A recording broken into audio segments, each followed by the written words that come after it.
Congresswoman, let me just ask you about a little bit of your rhetoric that I'll be honest with you, I find a little bit worrisome, and give you a chance to address it, because this is a nonpartisan position for which you are being nominated. And I realize you've been in partisan politics, and that's fine. I'm in partisan politics, but that's not this position. So let me just ask you about a thing or two that you've said that I find a little worrisome. Let's start with the democracy one.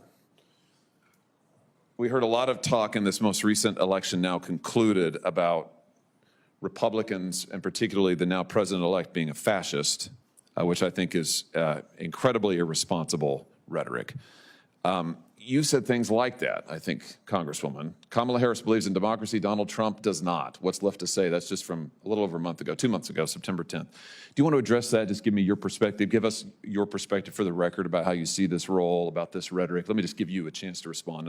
There's one more I want to ask you about after this. And I thank you for that, Senator Hawley. You know, having served as a law enforcement officer, as a police chief, certainly as a member of Congress, I've certainly had opinions about the behavior of individuals on both sides of the aisle.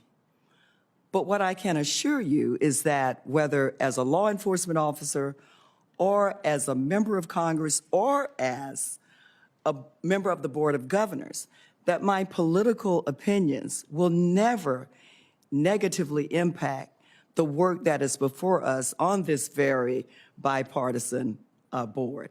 Matter of fact, I currently travel all over the country, asked to do so, along with former Republican members, to talk about the importance of working together in a bipartisan way. I believe it is the only way that we can get the big things done. And strengthening the post office is a big thing that we need to get done. Last question for you on the same topic. Let's look at the other one.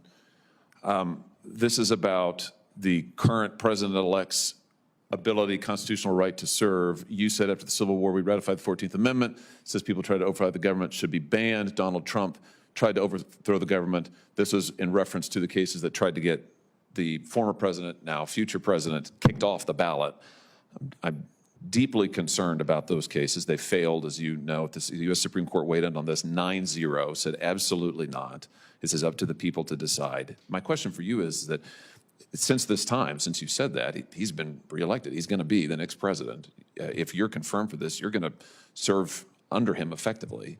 Are you able to do that? And just comment on this, which you said, and your potential future role. Senator Hawley, when President Trump was first elected in 2016, he was not my candidate.